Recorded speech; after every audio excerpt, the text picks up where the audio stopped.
Welcome back to 4-1 Forward. 5 years ago, 6 members of the Sikh temple in Oak Creek were shot and killed by a white supremacist. Here to talk about how the community and the country responded to that horrific tragedy is Dr. Swarnjit Arora, as a member of the Sikh temple, and Tom Heinen with the Interfaith Conference of Greater Milwaukee. Dr. Arora, let me begin with you.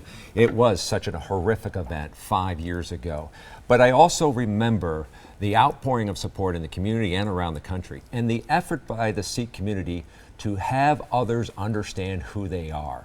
What was the takeaway for you?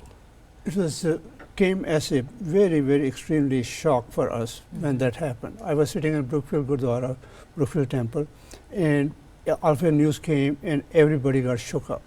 So then we decided that we have to do something. And some people thought maybe we should react to that.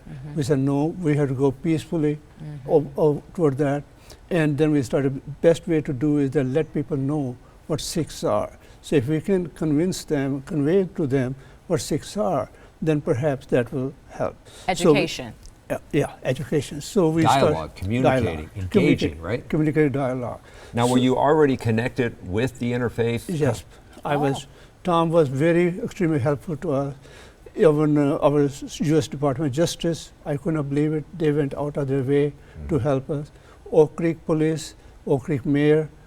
I did a lot of communication sessions with them. So they all came and helped us a lot.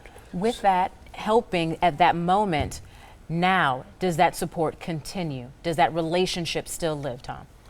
Within the last 2 years, the Sikh community has formally joined the Interfaith Conference as a member faith. Dr. Arora had for many years served on an interfaith understanding committee of ours, but they become more closely involved with us and sit with our leaders. The shooting at the temple, I felt, was a profound watershed moment in interfaith relations in the greater Milwaukee area. The way in which the Sikh community responded was incredible. They called for forgiveness for the shooter. They called for interfaith understanding and knowledge. And they helped feed the first responders who came to help them. I heard the Oak Creek police chief tell hundreds of people at a candlelight vigil after the shooting, and in the first year anniversary in the temple after the governor and others spoke, that he's seen a lot of hate and violence in his life and anger, and he's never seen a response similar to what this community responded. He said we all have something to learn from them.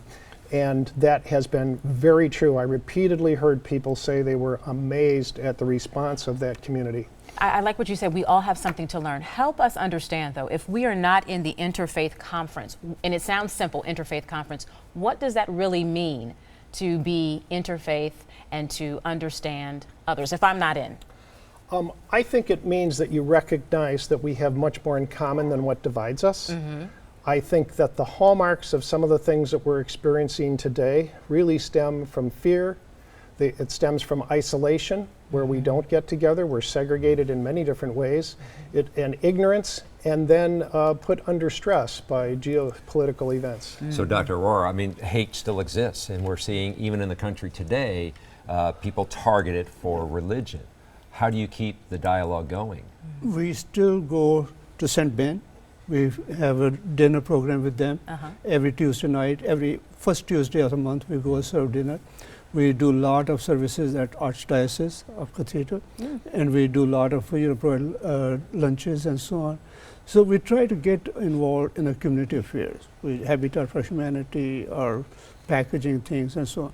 So I think it's going to take some time for community and for the people to understand different religions and then say that we are children of same God.